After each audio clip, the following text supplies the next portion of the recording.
Vaughn, I know you have some more reporting to do, and we'll get you back later. We're going to stay on this, though, because this is where Trump's utterances impact all of us. Thank you so much for your reporting today. Miles Taylor, I'm coming straight to you, and I always like to sort of pull back the curtain and explain why I'm covering this, why this matters.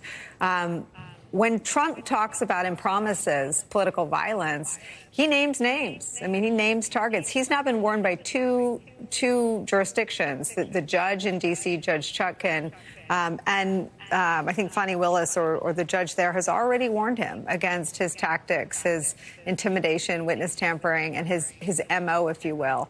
But we saw in this interview with Tucker Carlson, I will confess I didn't watch the whole thing. I was watching the Republican debate, but I saw the clips that Vaughn is talking about, where he raises the specter of violence. He doesn't tamp it down. He doesn't say he doesn't want it. And we already know that his people are all too willing to act on that.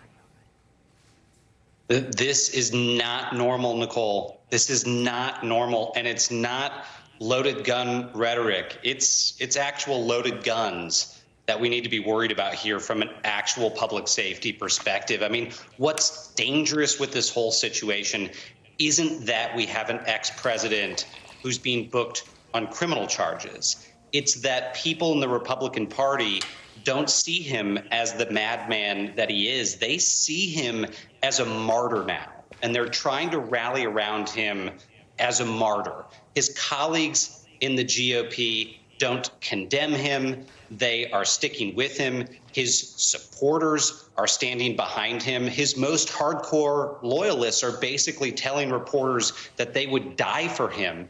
And his opponents that should be trying to replace him in the party are trying to be him. I mean, you saw Vivek Ramaswamy last night essentially trying to posture himself as the next Trump, as the savvier successor to Trumpism, as the guy who would go further than Donald Trump is. All of these things are the opposite of what you would want to see from a law enforcement perspective about tamping down the rhetoric and avoiding violence. Instead, all of these things lend themselves to a much more volatile and combustible situation. And we're about to find out, Nicole, in the next couple of weeks, what law enforcement in this country actually thinks about it. Usually in September, we have the heads of the intelligence agencies and the FBI come up and testify before Congress, and I predict that they will come up and say that the political violence factors and trajectory in this country is worse than it was before, and that they are very, very worried about 2024. I think you will hear that from Chris Wray and the FBI, as well as the Department of Homeland Security, probably around the beginning of September.